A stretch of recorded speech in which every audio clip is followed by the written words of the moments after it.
It's time to bring translation to a close. And translation ends when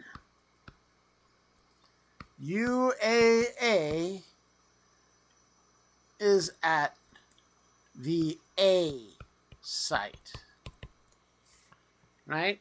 What happens when UAA enters the A site? Release factor, not a tRNA, but release factor binds to the stop codon, because there's 3 of them, UAA is just 1, at the A site, and hydrolysis occurs, right? So here's my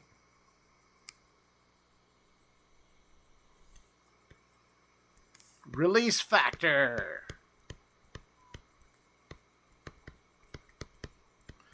And what happens is it adds water, right?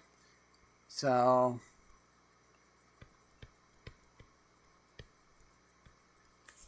right, the release factor is carrying water.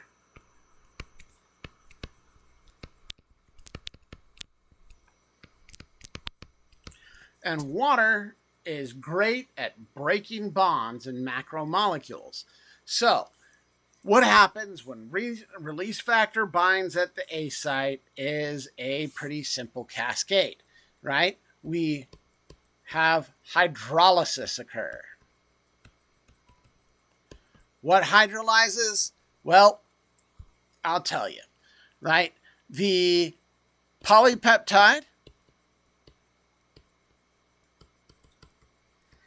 is hydrolyzed from the ribosome.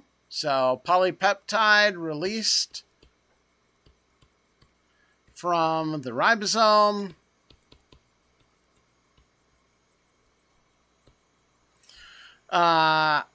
mRNA released from the ribosome, and the large and small subunits of the ribosome separate. And with that mRNA released, AUG is exposed again, and a new ribosome can assemble around AUG, and you can get more protein being made.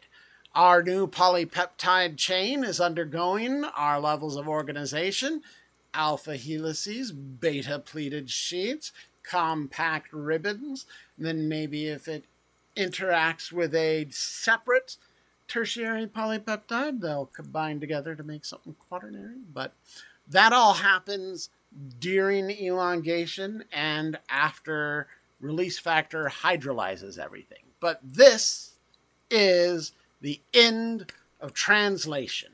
Release factor binding to a stop codon at the A site, causing hydrolysis to separate our polypeptide from the ribosome, separate the mRNA from the ribosome, cause the small and large subunits to separate apart, and we have our finished transcript. So that's pretty darn cool. And that's the end of translation. The only thing left to talk about here are some mutations that can affect what kind of protein we get.